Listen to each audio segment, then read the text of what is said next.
Lesson 2 का नाम है अ friend who came from sky, एक मित्र जो आकाश से आया है। फर्स्ट क्वेश्चन इसका, व्हाट डिसेबिलिटी, डिसेबिलिटी का मतलब होता है विकलांगता।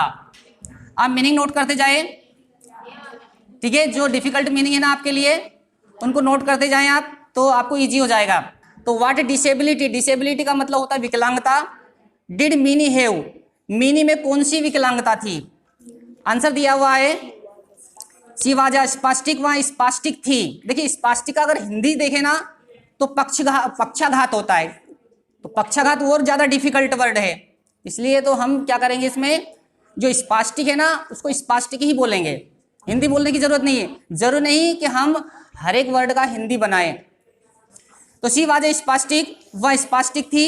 एंड हैड नो कंट्रोल, और कोई कंट्रोल नहीं था। ओवर हर हैंड्स, अपने हाथों पर। एंड लेग्स, और टांगों पर। फ्रॉम बर्थ मतलब जन्म से, जन्म से ही उसके हाथ और पैरों पर उसका कोई नियंत्रण नहीं था। ऑब्जेक्टिव में आया था ये, ठीक है। नेक्स्ट क्वेश्चन है, why did the neighbourhood children, neighbourhood का मतलब होता है पड़ोसी। Why did the neighbourhood children, जो पड़ोसी जो बच्चे थे या अड़ोस पड़ोस के जो बच्चे थे, नॉट बिकम नहीं बने। तो वाई लिखा है शुरू में, क्यों नहीं बने? अड़ोस पड़ोस के बच्चे क्यों नहीं बने, क्या नहीं बने? फ्रेंडली मतलब मित्र, विद हर उसके, मतलब अड़ोस पड़ोस के बच्चे उसके साथ मित्रवत व्यवहार क्यों नहीं करते थे, मतलब उसके मित्र क्यों नहीं बने थे। तो आंसर दिया हुआ है, क्वेश्चन पास्ट इंडेफिनिट टेंस में है, जिस टेंस में क्वेश्चन रहेगा उसी टेंस में हमें जवाब देना पड़ेगा। ऐसा क्वेश्चन जो वाई से शुरू होता है आंसर में बिकॉज जरूर आता है, ध्यान देना आप। क्वेश्चन वाई से शुरू होगा तो आंसर बिकॉज से बनने वाला है, तो इसमें इस क्वेश्चन में वाई दिया हुआ है, इसमें बिकॉज जरूर आएगा। वाई डिड हटा देंगे हम यहाँ से, क्वेश्चन से शुरू करेंगे आंसर। वाई डिड हटा के द नेबरहुड चिल्ड्रन, पड़ोसी बच्चे, फिर लिखेंगे डिड नॉट, नॉट के स्थान पर हो जाएगा डिड नॉट, है ना, पास्ट इंडेफिनिट टेंस में है ना क्वेश्चन। तो the neighbourhood children did not, पड़ोसी बच्चे नहीं, बिकम नहीं बने, फ्रेंडली विद हर उसके, इतना पूरा क्वेश्चन में मिल रहा हमें। फिर आंसर हमारे यहां से शुरू होने वाला है बिकॉज, क्योंकि दे वर बिजी, क्योंकि वे व्यस्त थे, देयर ऑन गेम्स अपने खेलों में, एंड स्कूल और स्कूल में, क्योंकि वे अपने खेल और स्कूल में व्यस्त थे। ऑब्जेक्टिव में पूछा गया था ये, है ना। अगर क्वेश्चन आंसर आप अच्छे से पढ़ोगे तो आपके ऑब्जेक्टिव तो आपको याद करने की जरूरत ही नहीं पड़ेगी, ऑब्जेक्टिव सारे के सारे क्लियर होते चले जाएंगे, ठीक है। तो अड़ोस पड़ोस के बच्चे उसके मित्र इसलिए नहीं बने थे क्योंकि वे सभी क्या करते थे, वे सभी अपने स्कूल में और अपने खेलों में व्यस्त रहते थे। थर्ड क्वेश्चन देखिए, what was mini doing in the balcony, mini balcony में क्या कर रही थी। पास्ट कंटिन्यूअस टेंस में क्वेश्चन है, what was mini doing in the balcony, mini balcony में क्या कर रही थी। आईएमपी क्वेश्चन है, ध्यान देना।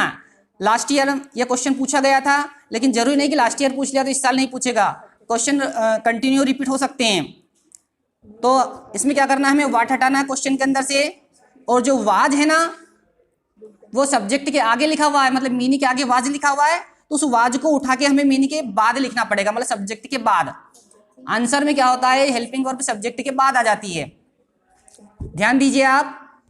क्वेश्चन में हेल्पिंग वर्ब सब्जेक्ट के आगे रहती है और आंसर में जो हेल्पिंग वर्ब सब्जेक्ट के बाद चली जाती है। लेकिन अगर हेल्पिंग वर्ब डू, डज या डिड दी गई हो तो वो आंसर में नहीं आती, वो गायब हो जाती है ना, क्योंकि पास्ट इंडेफिनिट और प्रेजेंट इंडेफिनिट दो टेंस ऐसे हैं जिनके अफर्मेटिव सेंटेंस में हेल्पिंग वर्ब की अंग्रेजी बनती नहीं है, इसलिए डू, डज और डिड आंसर में नहीं आती है अगर आंसर अफर्मेटिव में बनता है तो। देखिए यहाँ पर ये जो वाज लिखा है मीनी के आगे, ये कहाँ चला जाएगा, मीनी के बाद। तो मीनी वाज वाचिंग, मीनी देख रही थी द चिल्ड्रन बच्चों को, प्लेइंग खेलते हुए, in the park outside, park यानी बगीचे में, आउटसाइड बाहर, बाहर जो बगीचा था ना उस बगीचे में जो बच्चे खेल रहे थे उनको देख रही थी। नेक्स्ट क्वेश्चन है, what was the ball that fell in her lap, what was the ball, गेंद क्या थी, व्हाट वाज द बॉल गेंद क्या थी, that fell in her lap, जो फेल मतलब गिरी, इन हर लैप, लैप यानी होता गोद, उसकी गोद में गिरने वाली गेंद क्या थी, उसकी गोद में गिरने वाली गेंद क्या थी, मतलब मीनी की गोद में एक गेंद जैसी कुछ गिरी थी तो वो क्या थी? तो इट वाज अ डक, वहाँ क्या थी? डक थी, मतलब बदक थी वो। अ सोवेलर, अ सोवेलर का मतलब होता है चम्मच जैसी चोंच वाली, ठीक है। तो इट वाज अ डक अ सोवेलर, वह एक बदक थी, एक चम्मच सी चोंच वाली बदक, ठीक है।